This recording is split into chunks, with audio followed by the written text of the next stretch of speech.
안녕하세요. 영양사 이윤주입니다. 네, 저는 그 세브란스 병원에서 2007년부터 이제 케톤식 실무 업무를 담당을 했었고요. 그리고 최근에는 이제 케톤식 관련해서 이제 슈퍼바이저 역할을 하고 있습니다. 그래서 오늘 그 케톤식을 시작하신 분도 계실 것 같고, 또 아직 케톤식을 접하지 못하신 분들도 있으실 것 같습니다. 그래서 그렇게 들었고, 그래서 오늘은 좀 케톤식을 좀 이해를 하면서 이제 어떻게 시작을 하고 또 유지를 할 때 어떤 점을 좀 주의를 해야 되는지에 대해서 그다음에 좀 자주 하시는 질문 등으로 오늘은 이제 구성을 해 보았습니다. 네, 그래서 먼저 이제 케톤 생성 식이요법을 이제 이해라는 부분을 이제 설명드릴 텐데요. 이제 케톤식이란 어떤 거고, 또 아까 그 교수님께서도 말씀해 주셨는데, 이제 여러 가지 식이요법이 좀 종류가 더 있어서 그런 거에 대해서 말씀드리고, 그 식이요법 종류에 따라서 이제 영양소 구성이랑 어떤 특징이 있는지에 대해서 이제 말씀드리도록 하겠습니다. 케톤 생성 식이요법, 케톤식이라고 이제 줄여서 이제 말씀드릴 텐데요. 케톤식의 대상은 이제 알고 계신 것처럼 난치성 뇌전증 환아를 대상으로 하고 있고요. 그래서 그 치료 방법 중에 하나다라고 말씀드릴 수가 있겠습니다. 그래서 식사 구성을 좀 간단하게 말씀드리자면 이제 고지방의 저탄수화물 또 적정량의 단백질, 최대한 적정량의 단백질을 섭취하도록 노력하는 이제 식사 구성을 하고 있고요. 그래서 효과는 항경련 효과하고 인지기능 향상을 보기 위해서 이 식이요법을 하고 있습니다. 그리고 이제 이 식사에서 가장 주의해야 되는 상황, 그러니까 중요한 점은 식사 또는 뭐 간식을 섭취할 때 늘 이 케톤 생성 비율을 유지하는 게 가장 중요하다라고 이해하시면 되겠고요. 이 식이요법의 종류가 이제 세 가지를 말씀드릴 텐데요. 일단 제일 첫 번째 케톤 생성 식이요법이라고 되어 있는데 이제 고전적 방법에서의 케톤 생성 식이요법이라고 생각하시면 되고요. 그다음에 변형된 에킨즈 식이요법, 그다음에 저당 지수 식이요법 이 세 가지에 대해서 이제 조금 더 자세하게 설명드리겠습니다. 케톤식은 이제 앞서서 말씀드렸지만 고지방, 저탄수화물, 적정량의 단백질로 이제 구성된 식이요법이고요. 이 케톤을 생성하는 지방과 또 항케톤성인 탄수화물 단백질의 합의 비율을 갖고 있습니다. 그래서 4대1, 3대1, 뭐 2대1 이런 식으로 비율이 있는데 이렇게 이제 비율을 잘 유지하는 게 굉장히 중요하고 이 노란 부분을 보시면 지방이 4 그리고 1이 탄수화물하고 단백질의 합한 양이다라고 이해를 하시면 되겠습니다. 그래서 케톤 생성 비율의 이제 영양소 구성을 이제 1000칼로리를 예를 들어서 이제 말씀드리자면 1000칼로리 4대 1의 경우에는 이제 탄수화물을 10g, 단백질 15g, 뭐 지방 100g 이렇게 이제 구성을 하게 되는데 그래서 지방은 100g이고 탄수화물 10g, 단백질 15g에서 합이 25g이 되고 그래서 지방 100g과 25g의 비율이 4대 1을 유지하게 됩니다. 케톤 생성 비율 처방은 주치의 선생님께서 처방을 하시고요. 이 비율을 고려해서 아이의 또 영양 상태에 따라서 영양소 요구량을 영양사가 산정을 하고 있습니다. 이 사진은 이제 일반식이랑 케톤식이랑 좀 간단하게 좀 비교를 해보기 위한 사진인데, 이제 검은색 그 쟁반 위에 있는 일반 식사를 보시면 이제 탄수화물이랑 단백질, 반찬, 뭐 고기, 뭐 이런 것과 채소로 이제 구성이 되어 있는데, 케톤식은 요 탄수화물 근원이 되는 밥은 제외를 하고, 뭐 육류찬, 채소찬, 그다음에 견과류, 올리브유, 우유 이런 식으로 기본 식사를 좀 구성을 하게 되어 있고요. 이 노란 바탕에서 보시면 이제 식사 형태를 좀 갈아서 먹는다거나 아니면 좀 각각 따로 제공한다거나 또 약간 아이들이 좋아하는 식재료를 이용해서 좀 요리 형태를 접목시키는 이런 방법들이 있다라는 거를 좀 보여드리기 위한 사진입니다. 그 다음에는 이제 변형된 에킨즈 식이요법을 말씀드릴 텐데요. 이거는 그 체중 조절 시기로 알려진 에킨즈 식이요법이랑 케톤식을 좀 접목시킨 방법입니다. 그래서 영양소 구성은 이제 고지방, 저탄수화물까지 다 동일하고 단백질을 케톤식보다 좀 더 충분히 더 많은 양을 구성을 했습니다. 그래서 일반 식사랑 비교했을 때도 일반 식사에서 구성되는 단백질이 한 10에서 15% 정도라고 보면 이 에킨즈 식이요법에서 단백질은 한 17% 정도 되기 때문에 굉장히 많은 충분한 양을 단백질을 이제 섭취할 수 있다라고 생각하시면 되고요. 이 케톤과 한케톤성의 비율이 1.5에서 2대1 사이로 유지를 하게 됩니다. 1000칼로리를 예를 들었을 때 비율이 1.66대 1이 되고 탄수화물은 10g, 단백질 42.9, 지방 87.8 이런 식으로 계산을 할 수가 있는데요. 요거를 이제 사진으로 좀 비교를 하면 동일한 식재료를 이용을 해서 케톤식하고 이 에킨즈 식이요법을 좀 비교를 했습니다. 그래서 이제 이 흰색 부분인 닭고기인데요. 이제 케톤식에 비해서 에킨즈 식이요법은 단백질량이 상당히 좀 많다라는 거를 좀 그 특성을 보여드리기 위한 사진입니다. 그다음에 세 번째 식이요법, 이제 저당지수 식이요법인데요. 이 식이요법은 2000년대 초반 미국의 그 매사추세츠 제너럴 하스피털에서 보호자에 의해서 식이요법을 좀 더 수월하게 편안하게 진행할 수 있는 방법을 이제 찾다가 시작이 되었다고 하는데요. 이 저당지수 식이요법은 GI라고 하는 저당 지수를 좀 고려한 식사 방법입니다. 그래서 그러니까 당 지수가 높은 식재료는 좀 제외를 하고 당 지수가 낮은 식품 위주로 구성을 하게 되는데 이 케톤식에서는 그 GI, 그러니까 당 지수가 50 이하의 식품군들로 위주로 식사를 구성을 하게 됩니다. 그래서 영양소 구성 비율은 이제 열량 기준으로 봤을 때 탄수화물을 한 10%, 단백질 30%, 지방 60% 정도로 요렇게 구성이 된다라고 이해하시고요. 네, 비율은 0.6에서 0.7, 지방이 0.6에서 0.7로 많이 이제 내려가게 되는 거죠. 그래서 그 지방 대 탄수화물 단백질의 비율 1로 유지하게 됩니다. 그래서 1000칼로리 같은 경우에 이제 0.66대 1의 비율을 갖고 있는데 탄수화물 25g, 단백질 75, 지방 66 이렇게 구성을 하게 됩니다. 저당지수 식사 구성을 좀 사진으로 보시면 아까 이제 그 GI라고 하는 당지수를 말씀드렸는데, 당지수가 낮은 식재료를 선택을 하면서 탄수화물을 이제 에킨즈 식이요법이나 케톤식보다 더 많이 허용을 하기 때문에 밥을 같이 구성을 할 수가 있는데, 밥량 1번 공육은 보시면 한 4분의 1에서 3분의 1 공기, 한 끼에 요 정도가 허용이 되고, 근데 잡곡을 같이 그 혼합을 하게 되면 당 지수를 낮출 수 있기 때문에 뭐 현미나 보리나 이런 잡곡을 같이 혼합한 밥으로 한 3분의 1 공기 이하를 구성할 수가 있겠고요. 두 번째 이제 어육류는 한 2가지 내지 3가지 좀 충분히 제한 없이 섭취할 수 있다라고 설명드릴 수가 있겠고요. 세 번째 이제 채소는 이제 기호에 따라서 1~2가지 정도 구성하실 수가 있고, 네 번째 지방은 이제 밥 수저 정도를 크게 한 수저 정도 매번 식사 때마다 구성을 하시고, 간식으로 견과류 한 줌, 그 다음에 우유하고 유제품 하루에 1~2컵 정도 구성해서 이제 간식으로 섭취하면 되고요.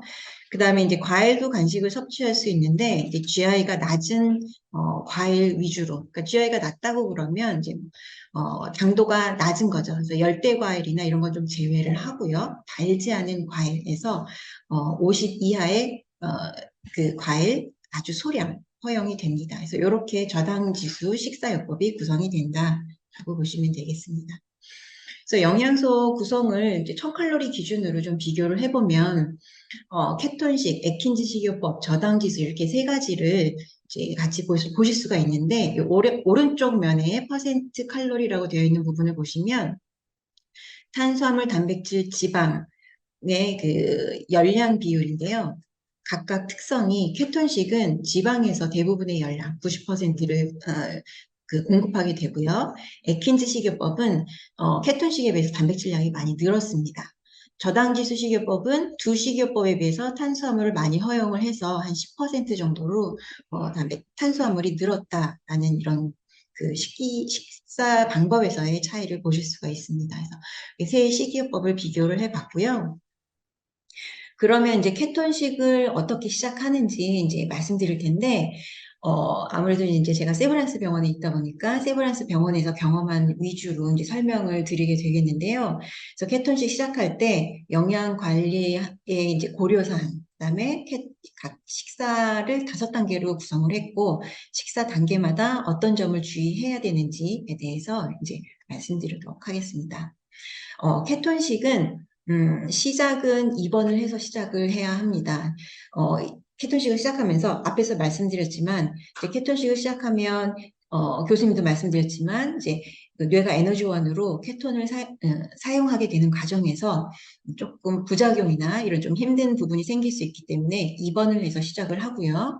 그래서 이제 그 케톤 팀은 저희 병원의 팀은 이제 의사, 간호사, 영양사 이렇게 구성이 되어 있는데 의사 선생님은 이제 치료 방향을 결정을 하시고 또 초기 부작용을 뭐 관찰하시고 검사 진행하는 역할을 하시고요.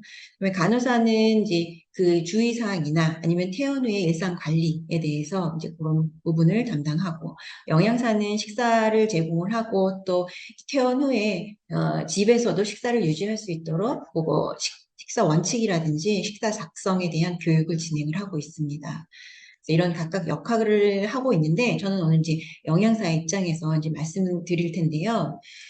케톤식 영양소 요구량을 먼저 제가 산정을 하는데 요구량을 산정하기 위해서는 아예 그 성장 상태를 이제 평가하게 됩니다. 그래서 이제 식이요법을 시작할 당시에 키, 체중 등의 신체 계측을 통해서 성장을 평가하고 또 이제 섭취 방법을 평가를 합니다. 이제 예를 들어서 이제 젖병을 이용해서 분유를 섭취하는지, 아니면 수저를 이용해서 고용식을 먹는지, 아니면 뭐 관급식을 하는지 이런 거에 대한 평가랑 현재 섭취량을 평가를 하게 되고요. 그래서 그거를 통해서 영양 상태를 평가하고 이 평가를 통해서 이제 케톤식을 위한 영양소 요구량을 이제 산정을 하게 됩니다. 이런 과정을 통해서 영양소 요구량을 계산을 하는데 음, 주치사님께서 비율을 처방을 하시고 그 비율을 고려해서 에너지 요구량이랑 또 지방, 단백질, 탄수화물, 수분 이 요구량을 계산을 하게 되고요. 에너지는 이제 옆에서 오른쪽 표에 보시는 것처럼 연령별 체중당 필요한 열량을 기준으로 해서 계산을 하고 있습니다. 케톤식 관리를 할 때 이제 가장 중요한 점을 생각하는 게 케톤 생성 비율을 유지하는 게 가장 중요합니다. 그래서 이 비율을 잘 유지하기 위해서는 식단에 근거해서 한 자리에 전부 섭취하는 거가 중요하고요. 소량의 뭔가를 이제 먹을 때도 간식을 섭취할 때도 그 매번 비율을 유지를 하는 게 확인하고 유지하는 게 가장 중요하고 또 앞에서 말씀드렸지만 이제 개별적으로 영양소 요구량을 이제 계산을 하고 있기 때문에 이거에 따라 식단을 했기 때문에 그 처방된 칼로리 범위 내에서 그 이내에서만 섭취하는 게 굉장히 중요하고요. 또 이제 칼로리 범위 내에서 섭취해야 되기 때문에 미리미리 식사를 계획을 해서 섭취하는 게 바람직하겠습니다. 이런 부분을 이제 고려해서 관리를 하고 있고요. 아까 키톤식은 입원을 해서 시작을 한다고 말씀을 드렸는데, 이제 입원을 해서 저희가 이제 첫 3일 동안 식사량을 소량부터 요구량이 한 3분의 1부터 시작해서 점차 3일 동안 양을 점진적으로 늘리고 있습니다. 그래서 첫째 날은 요구량이 3분의 1, 둘째 날은 3분의 2, 세 번째 날은 이제 100%로 이제 요구량을 늘리고 있고요. 그래서 식사도 이제 비율 유지가 굉장히 중요하기 때문에 제공되는 식사를 다 먹어야 되기 때문에 처음에는 우선은 좀 전부 혼합된 형태를 제공을 합니다. 그래서 식사가 이제 생소하기 때문에 남길 수도 있는데 이런 갈아진 형태를 제공을 하면 섭취를 하다가 남기더라도 비율 유지가 되는 그런 좀 장점이 있기 때문에 우선 첫째 날과 둘째 날 정도는 좀 갈아진 형태를 진행을 하고요.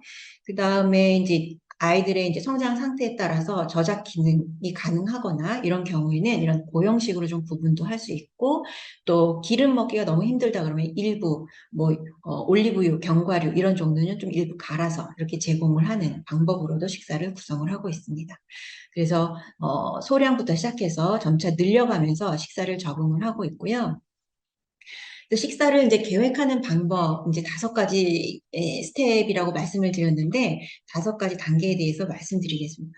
첫 번째는 이제 식재료를 선택하는 거고요. 두 번째는 이 선택한 식재료의 사용량을 계산을 하고, 세 번째는 이 식재료를 조리를 하고요. 네 번째는 이 조리한 식재료를 정확하게 정량을 하고 그 다음에 아이가 먹을 수 있는 형태로 담는다라고 5가지 스텝으로 제가 설명을 드릴 텐데요. 일단 첫 번째 단계에서 이제 식재료를 선택한다 말씀드렸는데, 식재료는 이제 식품군이 6가지가 식품군이 있고요. 이 각 식품군에서 케톤식에서 선택할 수 있는 거는 이제 어육류, 채소, 지방, 우유군에서 주로 선택을 하게 됩니다. 곡류군은 탄수화물 구분이 되기 때문에 삼가해야 되겠고요. 과일도 마찬가지로 삼가하고요. 그래서 어육류는 이제 고기, 생선, 두부, 계란 이런 종류고, 단백질 구분이 되는 식재료이기 때문에 고기를 선택하실 때도 이제 살코기 위주, 또 닭고기나 뭐 오리고기 이런 것도 껍질 부분에는 포화지방이 많기 때문에 껍질은 벗기고 살코기 위주로 선택을 한다라고 보시면 되고, 그 다음에 식재료 중에 이제 지방 함량이 꽤 높은 것들이 이제 치즈라든지 계란 노른자가 있습니다. 그래서 이런 걸 선택하게 되면 지방, 올리브유 먹는 양을 좀 줄일 수가 있는데 좀 도움이 될 수가 있고요.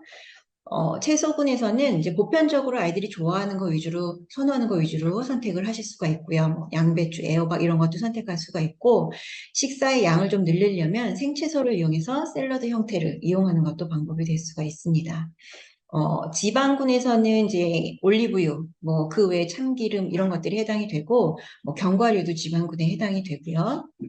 우유는 이제 일반적으로 섭취하고 있는 보편적인 흰우유, 또 달지 않은 두유, 이런 걸 선택하시면 되는데, 우유는 굳이 저지방 우유, 무지방 우유, 이런 거는 선택하시면 하실 필요는 없으시겠죠.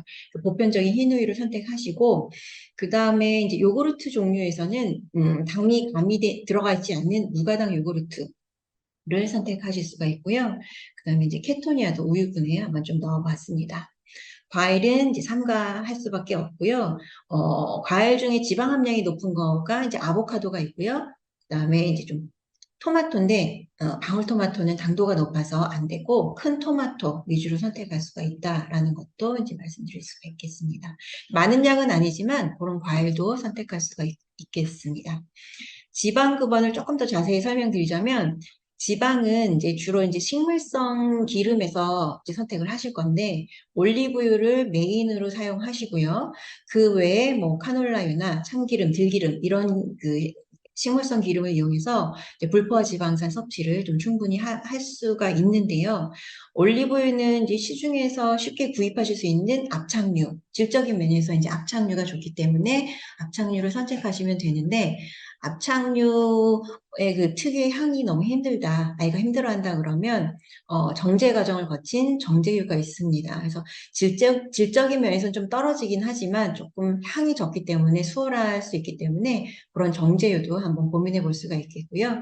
그래서 이제 여러 가지 기름을 좀 혼합을 해서 먹는 방법이 있고 또 이제 최근에는 MCT 오일을 같이 이제 식사를 같이 구성을 하게 되는데 MCT 오일 같은 경우에는 이 다른 이제 올리브유나 이런 다른 식재료에 비해서 이제 소화 과정이 굉장히 다른 구조로 굉장히 빠르게 흡수되기 때문에 흡수되고 또 케톤을 잘 생성한다는 그런 장점이 있기 때문에 MCT 오일도 같이 구성을 하게 되고 또 MCT 오일은 생각보다 아무 향이 없고 아무 맛이 없고 향이 없기 때문에 아이들이 좀 잘 섭취를 하더라고요. 그래서 MCT 오일도 같이 구성을 해서 섭취하게 되고, 네, MCT 오일도 이제 갑자기 많이 먹게 되면 이제 복통이나 이런 부분이 있기 때문에 정해진 범위 내에서 이제 점차 늘려가면서 적응하면서 섭취를 할 수가 있겠습니다. 그래서 이렇게 식물성 기름 설명드렸고, 메인이 되는 올리브유, 기름 섭취가 너무 어려울 경우에는 이 견과류를 같이 섭취하게 되면 견과류가 지방 함량이 높기 때문에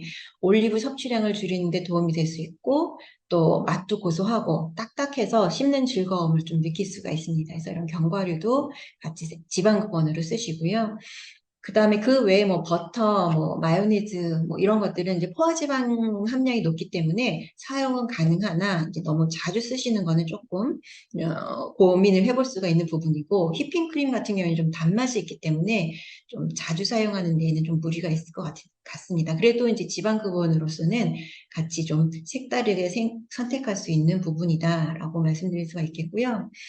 이제 두 번째 단계는 이제 식재료 사용량을 계산을 하는데 식재료에 들어있는 영양소 함량을 고려를 해서 그 사용량을 계산을 할 겁니다. 이제 여기서 이제 많이 놀라시는데요. 식재료들마다 탄수화물, 단백질, 지방의 함량이 다 다르고요.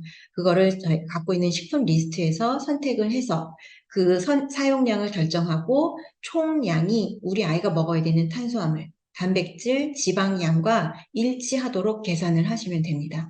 근데 이제 이 계산을 하기 위해서는 좀 쉽게 계산을 하기 위해서는 식단 작성 프로그램을 이용하시면 되는데, 여기서 보시면 이제 그 식품군을 선택 항목에서 이제 식품군을 선택을 하고요.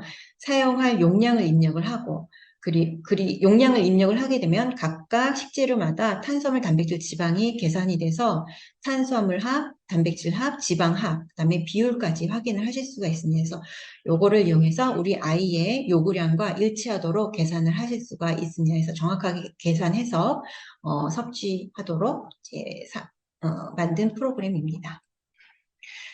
네, 그래서 이제 이렇게 계산을 하실 텐데요. 이제 이렇게 식단을 계산할 때 좀 고려해야 할 사항은 우리 아이가 어떤 형태를 먹을 수 있는지를 고려를 하셔야 됩니다. 그래서 연령에 따라서 또는 저작 기능에 따라서 갈아진 형태를 유지를 한다거나, 그래서 뭐 유동식이나 뭐 퓨레 형태를 하거나, 아까 앞에서 말씀드렸지만 식이요법을 시작하는 첫째 날이나 둘째 날에 이런 형태를 제공한다고 말씀드렸는데, 이런 형태를 이 맞는 연령이 있고요.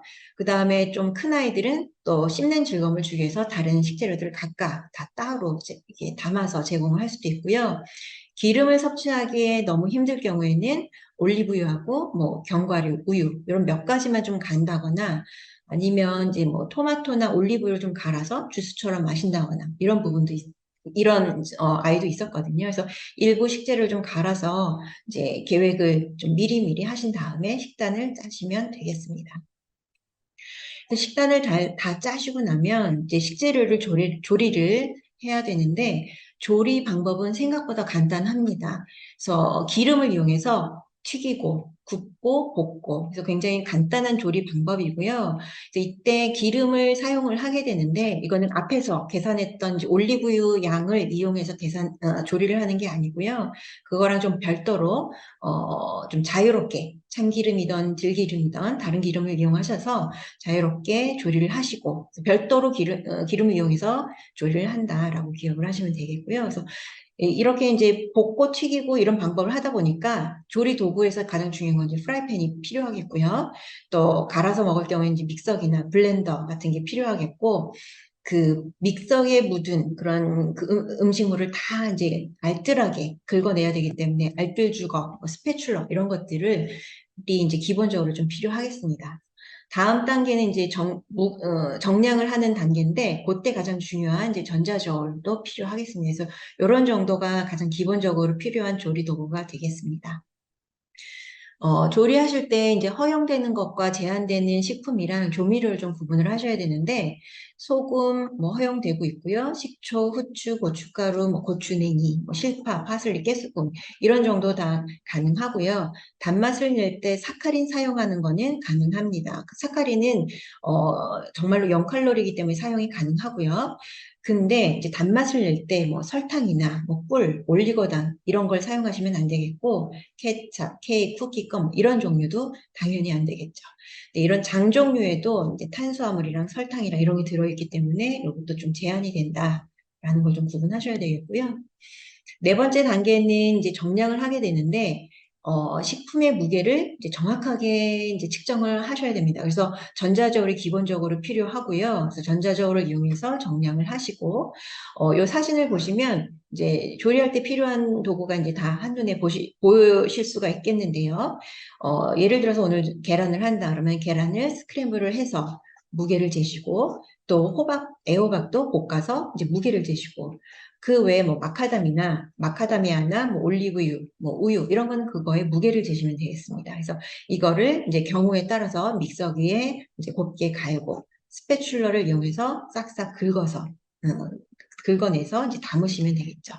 담는데 이제 각각 따로 담거나 아니면 뭐 일부만 담아서 갈아서 담거나 뭐 전부 이렇게 갈아서 담거나 이런 형태로 담을 수가 있고요.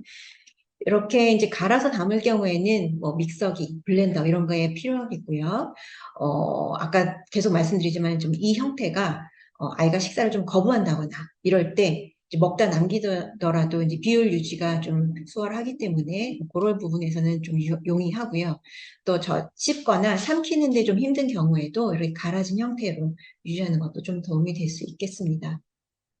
그래서 이제 스패츌러를 이용해서 믹서기에 남은 거를 전부 이제 덜어서 이렇게 진행을 하고 있고요. 무게재서, 그다음에 믹서기에 갈아서 또 경우에 따라서는 그러니까 알갱이가 뭐 조금이라도 있으면 이제 목에 걸리는 경우에는 이렇게 채반에 걸러서 이제 곱게 걸르고 그걸 또 다시 갈아서 또 거르고 이런 방법을 좀 반복하시다가 이렇게 담을 수가 있겠습니다. 그렇게 담기를 하시면 되겠고요. 그래서 할 때 이제 주의사항은 계속 반복된 내용이지만 비율 유지가 가장 중요하고요. 개별 에너지 요구량이 있습니다. 그래서 그 열량 범위 내에서 식단을 구성해서 섭취하는 게 중요합니다. 그래서 이 두 가지가 가장 중요하고 또 이제 식이요법을 하다 보면 이제 수분 섭취가 굉장히 중요한데요. 아이들이 이제 초반에 굉장히 수분을 이제 갈증을 느끼지 못한다 그래요. 그래서 어, 보호자께서는 이제 수분 섭취량을 챙겨서 매일매일 그걸 다 이제 마실 수 있도록 챙겨주셔야 되겠고요. 그 다음에 이제 급한 경우에 이제 갑자기 아이가 뭐 보채거나 간식이 필요한 경우, 갑자기 뭘 먹게 되는 경우에는 이 마카다미아나 키토니아를 활용하실 수가 있겠고요. 마카다미아는 견과류 중에 지방 함량이 상당히 높습니다. 그래서 3대 1보다도 더 높고 4대 1에 가까워서 이제 아이들이 식이요법을 하는 아이들이 대부분이 이 마카다미아는 좀 단독으로 섭취할 수가 있겠고요. 케토니아도 이제 4대 1 비율을 유지하고 있기 때문에 비율이 상당히 높아서 모든 아이들이 다 섭취하실 수가 있습니다. 그래서 이런 부분 또 활용하실 수가 있다라는 거를 참고하시고 또 이제 가능하면 학교, 친구, 또 주변 친척에게도 식이요법을 하고 있다라는 것을 알리는 것도 좀 필요하겠고요. 그다음에 식이요법을 시작을 하게 되면 이제 보충제를 하도록 이제 설명을 들으실 텐데 그 보충제도 꾸준히 이제 복용을 하셔야 된다라는 거가 이제 식사할 때 이제 가장 중요한 내용들이고요.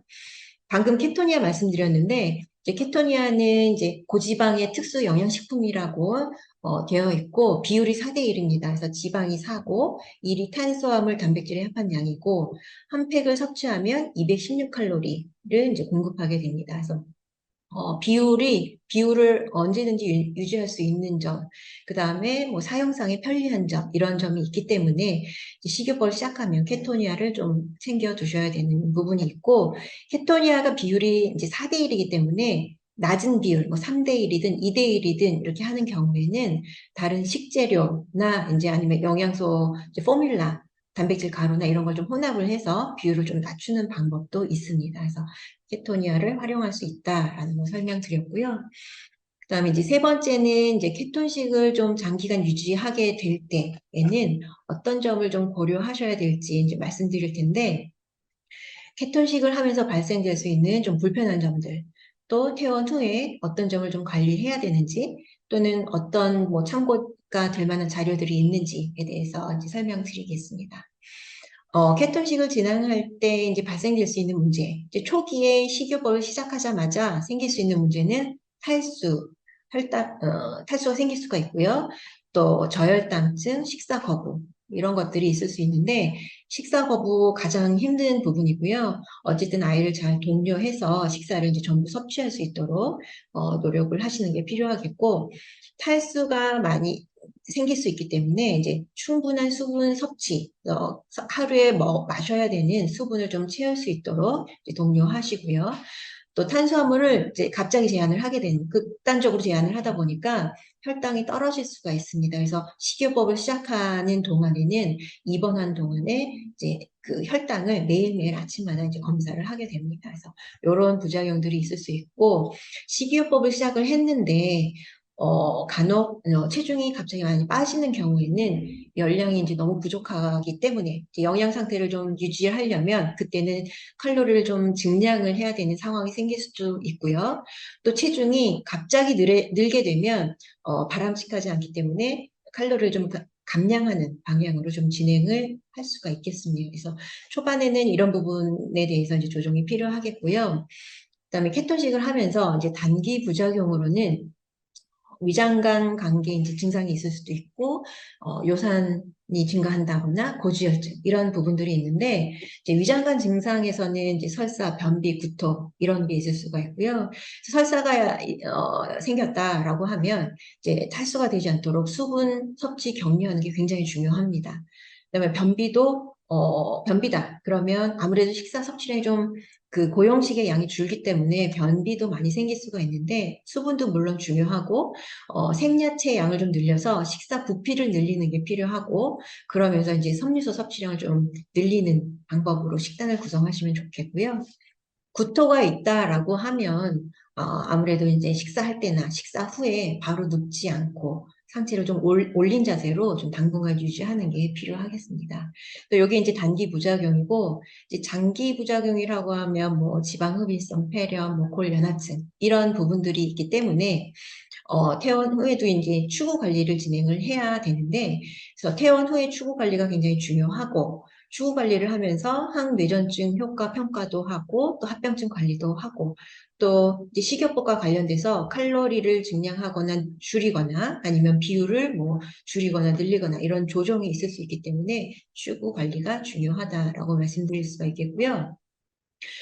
식이요법을 진행을 하다 보면, 대부분 이제 예를 들어서 이제 4대 1로 시작했다. 그러면 2 내지 3년간 이제 유지한다라고, 평균적으로 이제 말씀드릴 수가 있겠는데, 4대 1로 시작해서 이제 유지 관찰하다가 3대 1로 유지하고, 또 비율을 줄여서 2대 1로 유지하다가, 그다음에 일반 식사로 이제 그때는 다시 되돌아가게 된다라고 보시면 되겠습니다. 퇴원 후에 이제 생활하시다가 이제 병원에 이제 내원해야 되는 상황이 생길 수도 있는데, 아이가 많이 처지거나 늘어지는 양상이 있거나, 뭐 혈류, 아니면 복통이 심하거나, 고열이 있고 또 구토가 있고 이런 상황에서는 이제 가까운 병원이라도 빨리 이제 좀 내원을 해야 되는 상황이 생길 수가 있는데요. 이제 타 병원에 입원했을 때 이제 주의하셔야 되는 내용 중에서는 투약과 관련된 내용을 어머님들이 좀 주의를 하셔야 되겠고, 그래서 수행요법을 할 때는 이제 포도당을 투여하면 안 된다라는 것과 또 시럽제, 또 아이들이 복용하는 약물에서는 이제 당분이 많이 들어있기 때문에 약물 복용하는 부분에서는 좀 주의를 해야 되는 부분은 다른 병원에 입원할 때는 좀 기억해 두셨으면 좋겠습니다. 네, 그래서 이렇게 퇴원 관리 설명드렸고, 또 이제 조금 더 넓게 또 다른 좀 여러 가지 또 서양 메뉴나 또 다른 좀 넓은 정보를 알기 위해서는 이제 미국에 있는 찰리 파운데이션이라고 하는 이제 그 재단 단체가 있고요. 그다음에 영국에는 매튜 프렌즈라고 하는 그런 단체가 있습니다. 재단이 있습니다. 그래서 여기에 그 홈페이지도 한번 좀 들어가셔서 어떤 내용이 있는지 참고해 보실 수가 있겠고요. 또 부끄럽지만 저희 세브란스 병원에서도 이제 식이요법 케톤식이 어떤 건지 또 저울 사용하는 방법에 대해서 이제 동영상을 좀 만들었습니다. 그래서 이런 간단한 내용도 좀 참고하시면 도움이 되실 수가 있겠고요. 그다음에 저희 그 김민동 교수님과 함께 이제 케톤식 식사 가이드라는 책도 이제 만들었고요. 그래서 거기에서는 이제 의사편, 또 보호자편, 영양사편 이런 식으로 구성이 되어 있고, 그 레시피들을 좀 많이 구성을 했습니다. 그래서 참고가 되실 수 있도록 되어 있고, 이제 각각 비율에 맞춰서 또 비율과 열량에 맞춰서 식사를 또 조종해서 적용하실 수가 있겠습니다. 그래서 이런 책이 있겠고요. 그 다음에 이제 그 보호자들께서 이제 자주 하시는 질문들을 좀 모아봤습니다. 그래서 케톤식을 진행을 하면서 많이 하시는 질문, 배가 고파요. 을 많이 말씀을 하시는데, 배가 고프기 때문에 다른 음식, 다른 간식 더 먹을 수 있는지 이제 말씀을 하시는데, 먹어야 되는 열량이 다 그러니까 정해져 있기 때문에 그 열량 범위 내에서 섭취를 해야 되고요. 혹시 이제 활동량이 많거나 좀 특별한 그런 날이 있습니다. 그럴 때는 케토니아를 이용해서 이제 100칼로리, 그러니까 케토니아가 아까 한 팩이 216칼로리라고 그랬거든요. 그래서 한 반 팩에서 또는 활동량이 좀 극도로 많았다 그러면 한 팩 범위 내에서, 그러니까 반 팩에서 한 팩 범위 내에서 조금 더 섭취해 볼 수가 있겠고요. 또 마카다미아가 비율이 상당히 높기 때문에 좀 중간에 간식으로 한 열량에 따라서 조금 다르겠지만 한 두세 알 정도를 좀 더 먹이실 수가 있다라는 걸 설명드릴 수가 있겠고, 기름을 참 섭취하기가 힘들어 하는데, 그럴 경우에는 기름을 좀 숨기는 방법으로 식단을 구성을 해보시면 도움이 될 것 같고요. 요 그림은 이제 케토 쿠키라고 해서 이제 가장 아이들한테 이제 인기가 있는 메뉴인데, 이 안에 계란이랑 올리브유랑 다 혼합을 해서 이제 좀 안 보이는 형태로 이제 구성된 메뉴이고, 계란찜 형태로 해서 그 안에다 올리브유랑 먹어야 되는 걸 다 넣어서 쪄서 섭취하게 되면 좀 기름을 좀 수월하게 섭취할 수 있겠다. 이렇게 좀 한 그릇에 구성하시면 좋겠다라는 걸 말씀드릴 수가 있겠고, 기름은 이제 올리브유만 꼭 먹어야 되는지 이제 질문을 많이 하시는데, 앞에서 말씀드렸지만 올리브유도 메인으로 섭취하시면서 올리브유랑 참기름, 뭐 MCT 오일, 뭐 그 외 카놀라유 이렇게 좀 다양한 기름이랑 같이 구성을 하실 수가 있습니다. 물은 잘 안 마신다고 많이 문의를 하세요. 물은 충분히 먹이셔야 되고요. 식이요법을 시작해서 끝날 때까지 계속 이제 수분 섭취가 강조되는 부분들이 있습니다. 이제 부작용이랑 관련된 부분도 있기 때문에 물은 좀 충분히 마실 수 있도록 독려해 주셔야 되겠고요. 설사가 있어서 죽을 먹을 수 있는지 이런 질문을 하시는데, 설사를 하면 이제 흰죽을 먼저 생각하시는데, 사실 흰죽은 탄수화물 자체로만 되어 있기 때문에 안 되겠고요. 케톤식에서 허용되는 식재료 범위를 이렇게 충분히 갈아서 이렇게 스프 형태로, 닭고기를 이용한다거나 해서 스프 형태로 해서 좀 소량씩 여러 번 좀 나눠서 먹이시는 것들 방법이 이제 도움이 되실 수가 있겠습니다. 그다음에 이제 또 다른 메뉴, 블로그나 카페나 이렇게 다른 어머니들이 올린 그런 메뉴들을 이제 그대로 먹어도 되는지 질문을 많이 하시는데, 그런 블로그에 올라온 거는 우리 아이의 비율과 열량이 좀 다를 수가 있거든요. 그래서 거기에 올려 있는 식재료들을 좀 참고를 하셔서 조정을 해서 우리 아이의 영양소 요구량에 맞춰서 드시는 건 가능할 수가 있겠습니다. 네, 그렇고 이제 케토니아 관련해서도 좀 질문을 하시는데, 열량 범위 내에서 활동량이 많을 때 한 팩 범위 이내에서 조금 더 섭취하실 수가 있겠고요. 또 응급실을 간다거나 갑작스럽게 입원을 하게 되는 경우에는 케토니아를 좀 소지해서 다니시는 것을 좀 권장드리고 있습니다. 그래서 네, 여기까지 이제 설명드리겠고요. 그다음에 마지막으로 이제 매진말을 드리면서 이제 마치려고 하는데요. 케톤식은 이제 난치성 뇌전증 환자를 대상으로 항경련 효과와 인지기능 향상을 위한 이제 식이요법이고요. 이 케톤식 비율, 케톤성과 항케톤성 비율에 따라서 개별 영양소 요구량을 구성하고 있습니다. 그래서 그 요구량을 준수해서 식이요법을 유지하셔야 되겠고, 이 케톤식은 입원을 해서 시작을 합니다. 그래서 입원 후에 케톤식을 시작을 하고, 퇴원 후에도 식사 조정, 뭐 합병증 관리, 이런 추구 관리가 굉장히 중요하다고 말씀드리고, 또 케톤식은 뭐 4대1, 3대1 이렇게 좀 높은 비율로 주로 시작을 할 수가 있겠는데, 이 높은 비율의 식사에 대한 순도가 낮을 경우에는 변형된 에킨즈 식이요법이라든지 저당된 지수 식이요법 등을 좀 고려할 수가 있습니다라고 이제 말씀드릴 수가 있겠습니다. 네, 여기까지 경청해 주셔서 감사합니다.